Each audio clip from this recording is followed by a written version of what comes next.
Inihayag ng UN envoy ng Iran na ang Iran ay nagpaputok ng halos 200 missiles noong Martes bilang direktang tugon upang pigilan ang karagdagang pagsalakay ng Israel.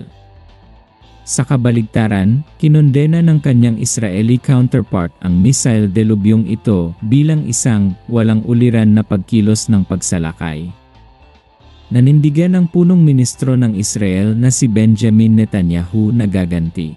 Sa isang kamakailang turn of events, pagkatapos ng Iran na maglunsad ng halos 200 ballistic missiles sa Israel, nilinaw ng isang opisyal, "Una sa lahat, hindi namin pinapayagan ang Israel, pinapayuhan namin ang Israel."